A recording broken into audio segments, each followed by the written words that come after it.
it's Ruby, and today I'm going to be sharing with you my ultimate guide to productivity during lockdown. And specifically this is targeted at studying, but it can also be adapted to working from home or just being productive at home. So this video is going to be broken up into 6 parts. First of all, we are going to look at how you can boost motivation. Secondly, at finding structure. Thirdly, dealing with boredom. Fourth, finding a great study space, and then some quick final other tips. All of us have had to really quite suddenly adapt to a completely new way of living, and so I hope that these tips help you to work more productively from home and also be happier in doing so.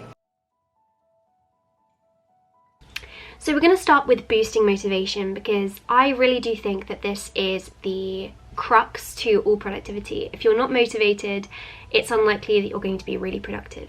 So these are things you can do which can hopefully boost your motivation. Number 1, properly get ready for the day. Wear something nice every day. Get ready, do your hair and do your makeup if you wear makeup. Spend time making yourself a nice breakfast. When you treat the day like it's worth something, it becomes something. Plus, the way I like to think about it is if you get ready for the day and you get dressed in the same way that you would get dressed for school, for example, then I find that it taps into your memory and your brain kind of knows what to expect when you're dressed like that. So if I dress nicely, if I wear things like collared shirts, just nice outfits, it's almost like my brain knows that we're going to be productive and we're going to get things done. Second thing you could consider doing is watching live study with me. This is where you have a real-time person studying on video and you can just work alongside them. It kind of works in the same way as if you were in the library. When people are in the library, they're holding each other accountable, and by seeing someone else study, you're like, oh, I should be doing that too. So that's kind of the idea behind live study with me. I've been posting quite a few on both YouTube and Instagram, which you could check out and study alongside. But Elena Handtrack has actually been uploading 2 live study with me's every day during isolation on weekdays, which I would recommend you taking a look at if you are looking for some live study with me's. Third thing, wake up early. I'm always more productive when I wake up early. I know, especially for university students, if you don't have online classes, it is tempting to just sleep in, just because you can. But waking up early will set your day up right. I recommend waking up early, getting your key tasks done, these big tasks, and then you can look at what you've achieved that morning and it kind of spurs you on to achieve more and be more productive and motivated for the rest of the day. Jeff Haden summarizes this really well in his book, The Motivation Myth. He says, success leads to motivation, leads to success, leads to more motivation. Another thing you could do is read books with characters who really motivate you or inspire you, and just have a few dogged passages that you can read if you want some motivation, or just watch a segment from like a TV show or a film with a character you really like. This isn't something I do anymore, but when I was younger I do this a lot.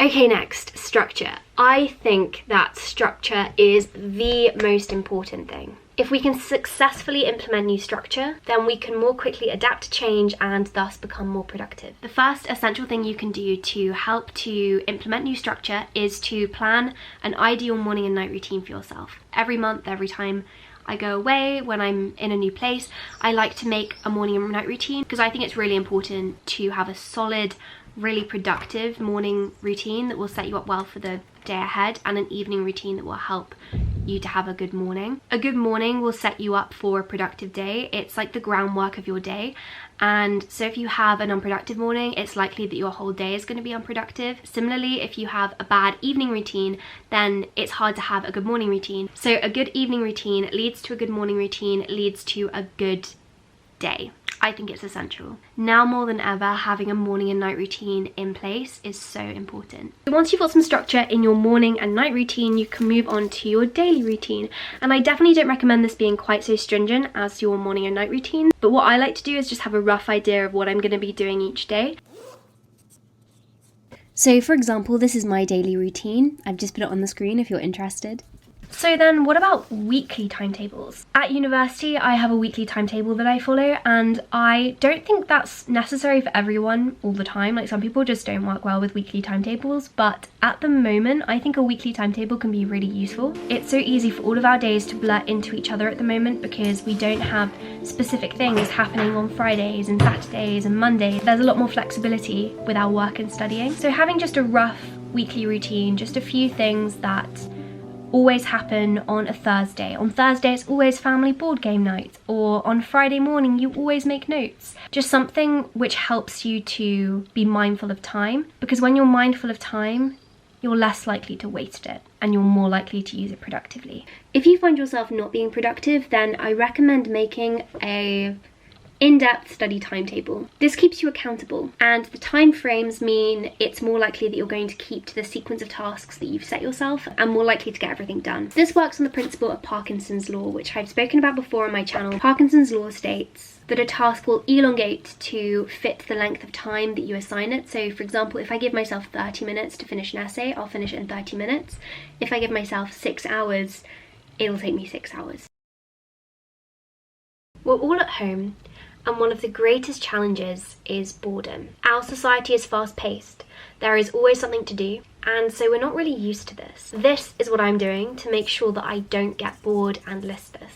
For one, I would really recommend you writing a list of things you can do when you are bored. You can refer back to when you're not sure what to do. And I think it's essential that you write this when you are in a really positive, motivated state of mind. And then my second thing to recommend is just to write down your goals for lockdown and have actionable goals that you can work towards. So the next thing I want to run through is setting up a really great study space, which is so important. Now, it's key that you keep your desk clean and tidy and uncluttered. The second thing is to move your desk or position your desk so that it is in front of a window or somewhere with lots of light. A study by Cornell University found that because natural light reduced eye strain, it also increased productivity. And again, if you can, open a window. I would say open a window, because having an airy space, even if it's colder, is definitely preferable. Also, make sure that you have everything you need on your desk so that you don't get distracted halfway through and have to go find something. If you can move around and change locations, I would recommend this. Move to the sofa, the kitchen table. If you have a sibling, maybe see if you can switch desks with them. We're in the house all of the time and things are repetitive enough as they are, so if you can switch things up, you might be able to renew your productivity. You could also put up photographs on your desk space, things that bring you joy and happiness whilst you're working. So particularly pictures of friends and family at the moment, because of course we can't see them during lockdown. Then I've also included music in this section. As with changing up locations, I think it can be useful to change up your study playlists so that they don't grow stale. These are the 5 study playlists I think you should curate. First of all, a feel-good playlist. This is for low-focus tasks like copying out notes and sorting through files. Next, movie soundtracks, which can be used for most studying. Similarly, classical music. Next, ambient music for more focused tasks, and also background sounds for more focused tasks again. So this is like rain noise. There's a really great app called Rain, which I would recommend, and also the YouTube channel ASMR Rooms, which provides like Harry Potter themed soundscapes to study to. Having study playlists is really useful because since you're in the house with your family, I can imagine that things do get noisy sometimes. I've also now got a sign up on my room which tells my family when I'm doing focused studying, asking them not to come in. And then here are a few other just really quick tips. So the first thing is to make sure that you are exercising daily. A paper by Hillman, Erickson and Kramer explores the link between regular aerobic exercise and academic performance, and I will leave that link down below if you're interested. Also, it's so important to be eating healthily. What we eat and what we feed our brain is linked to how productive we are, and I do actually have a video on this which is going to be coming very soon, which is very exciting. Link to that. Make sure you are drinking lots of water. I would recommend not reading the news too much. It's really easy to overread the news at the moment and become anxious and distracted and therefore less productive. I would also recommend downloading the app Forest if you aren't using it already. It's a great way to stay on track with your tasks and not getting distracted. And finally, don't use your phone in the morning. This can lead you into a spiral of unproductivity, and as I said, it's so important to start our day on the right foot and set ourselves up for a good day. So I hope that you enjoyed watching this video. I hope that it was helpful. I really want to make sure that I'm creating content that is useful for you and meaningful at the moment, so please just let me know if there are any other videos that you want me to upload that would be helpful during this lockdown period. So thank you for watching, and I hope that you have a productive week.